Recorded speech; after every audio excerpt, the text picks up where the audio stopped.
Hello, everyone. Welcome to the Your Mark on the World show. I am so excited. We have Jed Emerson, the godfather of impact investing, founder and principal of the Blended Value Group, author of several books, including The Purpose of Capital. He's with us today. I am so honored, so grateful, so excited. Join us. Don't miss this episode. Welcome to the Your Mark on the World show with your champion of social good, Devin D. Thorpe. Jed, welcome to the show. Thank you so much. It's a pleasure to be with you. Well, the pleasure's all ours. Thank you very, very much. You are just now, just becoming available now is your new book, The Purpose of Capital. Give us just a teaser overview of what the book is about. The book is an exploration of the why. I think we have a lot of information and conversation and discussions about the how relative to impact investing. How do you structure deals? How do you measure? How do you define? And I kind of woke up a few years ago and realized that all of my conversations had devolved to questions of strategy and tactics. And I realized that part of the problem that I think the field is having is that we haven't spent enough time sitting with the deeper questions of why are we doing this? And so we're not sure how to answer some of these central issues with regard to how. And so I wanted to spend time really exploring that question. One of the little anecdotes in the book that I just thought provides a great opportunity for us to talk a little bit more about how you view the world and how you see impact investing today is you were commenting to a friend, you said, that the run-up in the stock market following Donald Trump's election victory was, I believe the word you used was immoral. And That's this correct. incensed your friend who was, I take it to be that he was a free market advocate or something, and really got upset, arguing that the markets are amoral, that they simply exist, but that they have no inherent morality, contrary to your implication that the market had behaved immorally, looking for lower taxes, fewer regulations on to protect the environment and consumers, et cetera, et cetera. Where do you take us from that anecdote? Well, I think we forget that our understanding of capital, our assessment of the way capital markets function, are really simply the outcome of a set of reflections and experiences that we've had in the last 4 centuries. That this is simply a social construct that we have decided. Actually, a lot of us have not decided. We've simply embraced what's been given to us as, the operating practices and the values and beliefs of how we're supposed to think about capital. And I think that what's important for us to reconnect with is the fact that we actually have the power and capacity to redefine both how we understand the purpose of capital and the ways that we really appreciate the role that capital can play in our world and in our lives. And this idea that somehow economics and capital is objective and rational and outside the bounds of social conversation, if you will, and then anything that is subjective is somehow to be suspected rather, and is simply my word against your word. I think we have to stop and kind of recognize that we have collectively come to a place and we can collectively go to another place. We don't have to accept this simply as it is. And so, and this particular question I just find curious because at the same time that people want us to accept this idea of objective and rational, the rules of economics, they will also say that markets are governed by 2 things, fear and greed. And those to me are fundamentally social dynamics and issues. And so all I'm saying is that we should pause and really think about, how do we want to be in the world with regard to not only how we manage capital, but our relationship to capital and our understanding of really the fundamental purpose of capital. Ultimately, I think you would conclude with respect to this question of the markets, that in fact they have a moral rudder, whether it's pointed in the right direction or the wrong direction. I think you would say that it is a reflection of our collective morals and not simply an amoral mechanism. Am I interpreting Yes. your conclusions correctly? No, I think that's right. And when I work with families, I say to them, you are the market. It really doesn't matter, what some arbitrary benchmark has done. If you're trying to do something that public markets don't understand anyway and aren't structured to try to pursue.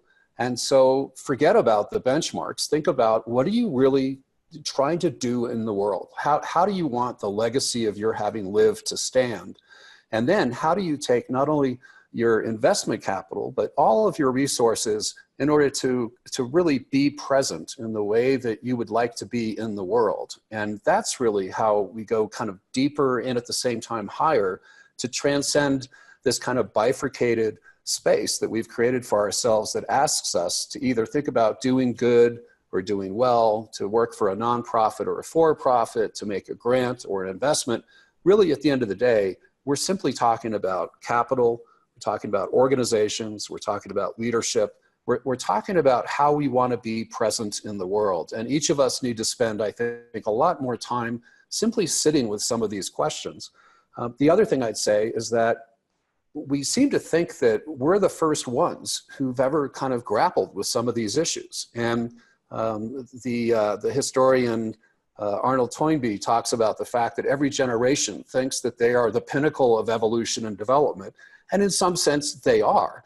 But every generation thinks they are. And so what I think we're missing is that in this day and time, we have the potential to reach back and to bring forward just an incredibly rich history and exploration and perspective that has really evolved over the last, let's call it 5,000 years. And for us not to bring that experience and reflection and wisdom into these conversations today is not only, the pinnacle of hubris, but it's also just a stupid way to think about being in the world. We think of ourselves in almost an ahistorical context, which really sets us up for failure, and it makes us less able to function and operate and be fulfilled within the current context and time.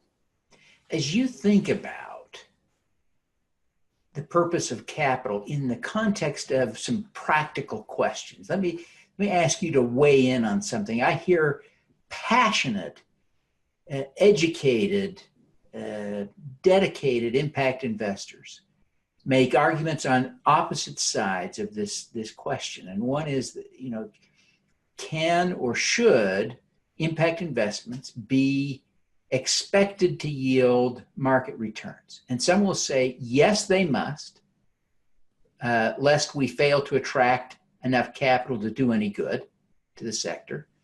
Others say, on the other hand, they cannot, by virtue of the need to be focused on the impact that, absent a sacrifice of return, the too much value is extracted from the thing we want to accomplish.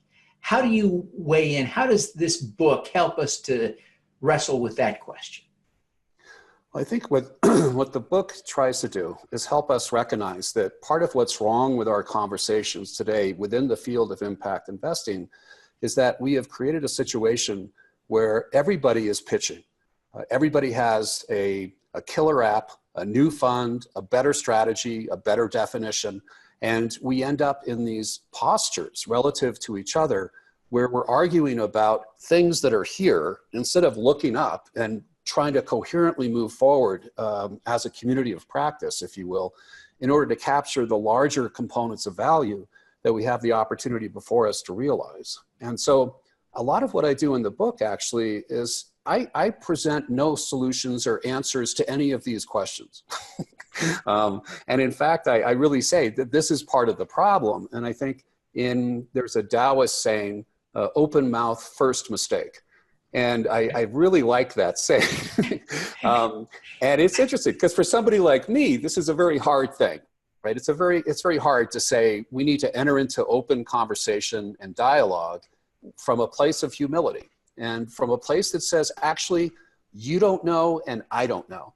And where we're going to find the answer to these questions is by connecting together at a much more kind of deeper level and really exploring in partnership with other folks what are the possibilities and the potential ways that we can think about this.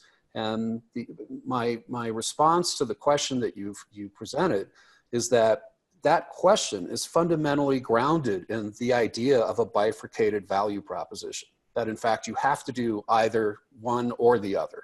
And you have to sacrifice financial return for social value, and that social value can't be pursued because you've got the economics that you have to deal with. And what I'm saying is that if you step back from that particular question and reframe how we're approaching this, we can understand that, well, actually, from, let's say, a portfolio perspective, if you think about the range of capital that we have to deploy, that's philanthropic, near market, and market rate capital, across that continuum, there are a host of different profiles, if you will, of both financial and impact performance. And that can be assembled and deployed in a variety of ways, depending on what it is you're ultimately trying to do. What is the purpose of the capital that you're deploying? And we seem to come into this conversation with a set of assumptions that your meaning, purpose, and goal should be my meaning, purpose, and goal, and that there should be one way that we understand this as a field. And once you understand what I'm really talking about, you'll see how right I am. And I think it's a very it's not dangerous, it's just useless, because it ends up where we are today, where you simply have competing sets of perspectives and you have no process by which we're really open to the possibilities of discovering a new alternative that's in front of us, not to either side of us. And so this is why I'm saying that we actually need to back away from some of our solutions. We need to step back from the idea that we're all so brilliant. And now that the great guys from Wall Street are here, they'll figure this out, and all we have to do is just put all of our money into one of their strategies.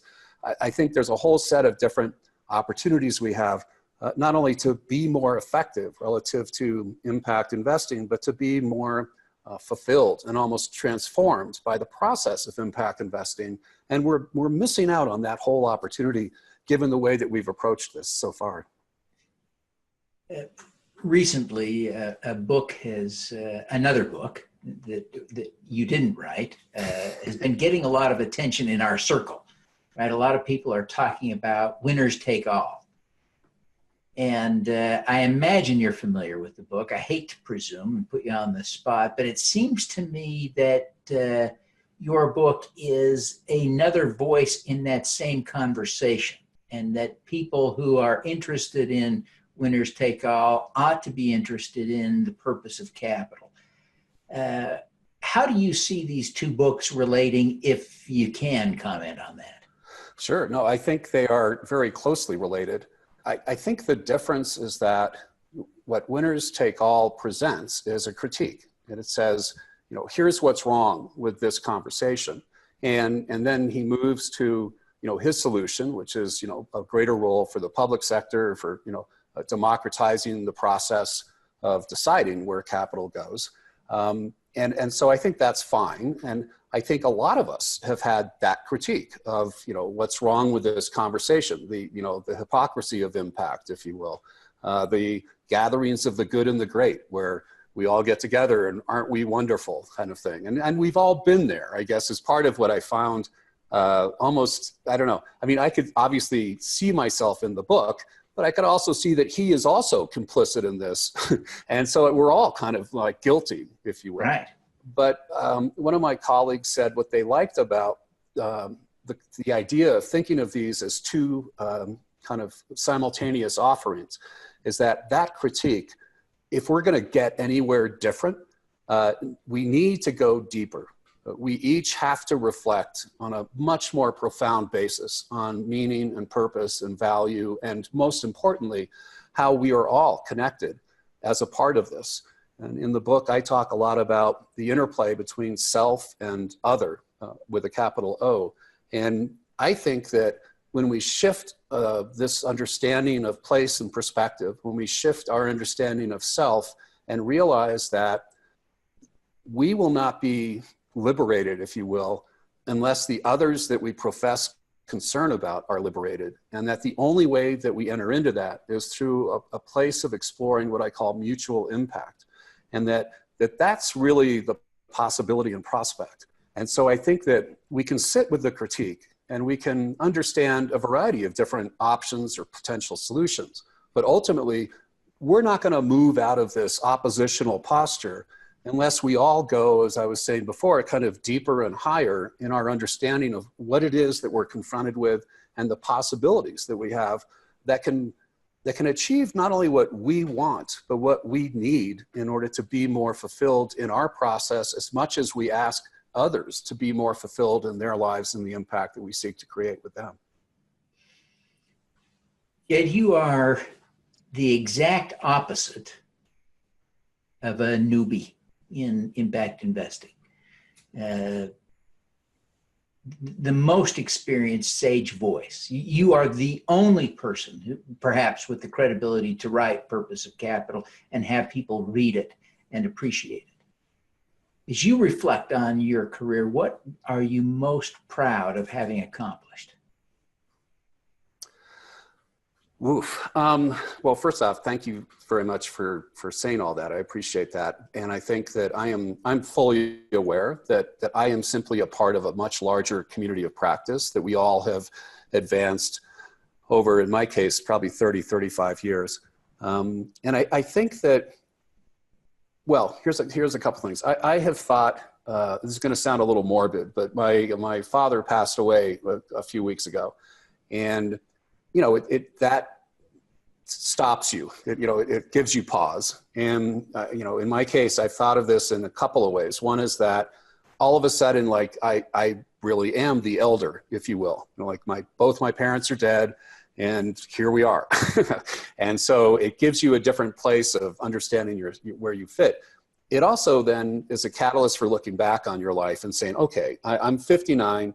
I have 15, 20 more years of, really being engaged in this life and in this conversation. What would I want to change? And when I look back, I really, and again, this is going to sound a little flip, but I feel like I could have died at any period of my decades, if you will, and I would have been okay with that. I started in community work and youth work. I was the founding director of the Larkin Street Youth Center in San Francisco, which works with homeless youth and teenage prostitutes. I know that there are people alive today because of what we did together in that community in the Tenderloin District. I look back at the 90s, and I was lucky enough to be early to the conversation around how do you think about bringing investment and business practice into community application? How do you bring an investment mindset to philanthropy and really view it as a capital capital that needs to be deployed and managed and structured, as opposed to simply given away? And by virtue of just being a part of that conversation, I was very fortunate to then in the aughts to be able to step out of the nonprofit philanthropy conversation and work with people in private equity and public equity and hedge fund groups, all exploring kind of like, how can you take capital and transcend this bifurcation? How can you integrate performance? And so I've been really just lucky to have been in the right place at the right time and been able to make contributions to that process. And then I spent this past decade working with ultra high net worth families and exploring from a family perspective, how do you be more whole in that process? How do you manage a diverse set of assets and deploy those assets out into the world in a way that might potentially create some kind of positive impact beyond simply the generation of more wealth for families? And so when I look back, it's not so much that I'm proud of any one thing as much as that I'm just really grateful, quite frankly, to have been able to be engaged in this. And I think that the book, The Purpose of Capital, in many ways, for me, really brings together a whole host of things. It's not a memoir, but it explores my own experience of being in this space and in this conversation, but it places my experience within the context of history, of philosophy, of culture, of economics. And that gives you, and this is going to sound weird, but it gives you a sense of peace that I have not felt before, because I don't feel like it's about me and who I am and what I'm doing and my agenda and all this. It's kind of, you suddenly become very humble when you think of the fact that I am really, and I think we all are, a part of this process of humanity's inquiry into meaning and purpose that has really been over centuries and centuries and centuries. And when you can just stop and sit with that, you can't help but be, on the one hand, really grateful for being a part of that process. And on the other hand, realizing that it doesn't all sit on your shoulders. This all doesn't depend on you coming up with the great answer that you have to convince everybody else about. It's about us all being in community together and exploring the better ways that we think for our time and place we can operate within in order to advance the type of value we want to have in the world today. Jed, what is the most important lesson from the book that you would want to share with people today? I think the most important lesson is the need for us each to come into this process from a place of humility. I really think that what is damaging for all of us is that we've created this situation where everybody is constantly pitching. Everything is about a transaction. Everything is about how do we do this. I'm struck when I listen to some of the newer folks who have joined our community as they enter it with a real lack of perspective relative to what this community is about and how we got here. And I feel like we need to just dial it down a little bit and be more open to creating a shared future and to discovering that future together, as opposed to constantly having to try to one-up each other, whether it's these stand-ups where you're doing your shtick, and I've done as much shtick as anybody. Like, I can stand up, and when I was working with street kids, I could make you cry about homeless youth. And when I get going on impact and when I start talking about purpose, I'm so there. And I think we need to just relax and listen more and really be in dialogue. And this is why this fall, as this book has come out, I've basically decided not to do any keynotes, not to do any talks by myself. All of the talks that I'm doing through the fall are all this type of conversation with people and trying to explore with other folks, how do we get to this next place together? Because I have a part of that answer. But I only have a part of that answer. And I think that we're going to really find the answer by stepping back and being more deliberative in dialogue with each other, which I think is how we come to be in better dialogue with self. Jed, you could have done anything. As you look back over your career, and it's starting to have, we're measuring in decades. You've been at this a while. I'm curious as to why you chose this path. What was it that motivated you? Well, I like to say that I was bred for this work. My dad was a Presbyterian minister who did a lot of work in urban ministry. My mom was a social worker who went on to get her PhD in psychology and specialized in women's issues and women in transition. And I think that when I was in my first anti-war march when I was in third grade that I went to by myself and had my own little sign and stuff. And in seventh and eighth grade, I was peer tutoring kids in Spanish Harlem. And so very early on, I basically felt like this isn't something that you had to do. It is something that you just were called to do. And I just have been really fortunate. I have some good mentors over the years that have helped me kind of understand where I've been at different points in time. And I've been lucky historically to be at a time and place when a lot of us have been asking some pretty fundamental questions about how do you change the world? What is the place of philanthropy and nonprofits and for-profits in that process? so I think that's basically how I've ended up here. Is the other thing I would say is that I'm highly skeptical of everything. I mean, I think as a minister's son, you see the backside of the preacher, if you will. You hear the conversation that, and the reflection about the congregation and all that. And I think I've always been in a place where I have answers, but my answers are temporal. They get me to a certain place and then they fall apart and I have to blow through to the other place. And when I was in my 20s, all I wanted to do was run a nonprofit organization and change the world.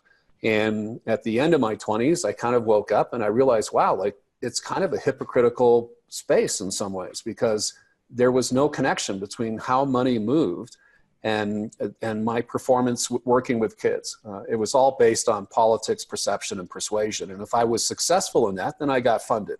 And somehow that just felt really hollow. It didn't feel right. And so, that's what kind of pushed me out of the traditional nonprofit work and practice and toward what we now call impact investing and social innovation. Ed, what is your superpower? What is my superpower? My superpower is an ability to be still. And there is a Buddhist monk. Jack Miles is a religious historian, and he was interviewing this Buddhist monk who's a hermit living up in the woods. And they were talking about how do you change the world and the role of kind of Buddhist action, if you will. And, Jack challenged this hermit and said, how are you standing here off by yourself in the woods doing anything to help advance a positive world and planet? And he said, I changed the world by splitting wood. And I just liked the sense of kind of centering and the presence that brought. And I think that there is so much pain in the world. And we always want to lead with the solution. We always want to come in and say, here's what we need to do. And I think sometimes we're called to simply be quiet and to be present in the pain. In the Greek, compassion means to suffer with. And I think that we first need to simply shut up and simply be present with people in pain and with a planet that is in pain. And I think, and this may sound naive, but I think that the solutions come out of kind of leading not from a rational perspective all the time. I'm not arguing against rationalism, but I'm saying that it has its place and it is not the dominant position. And that the first thing is we have to understand that there is that illusion of separation when in fact we are all connected in everything and we are all connected with the earth. And the more we do to separate ourselves out, the more pain and brokenness we'll experience ourselves. And the greater we can bring ourselves into a process of connectivity with other people, with other communities, and with the earth itself, the more we will be able to be healed in this process. And so impact investing shouldn't be something we do to other people.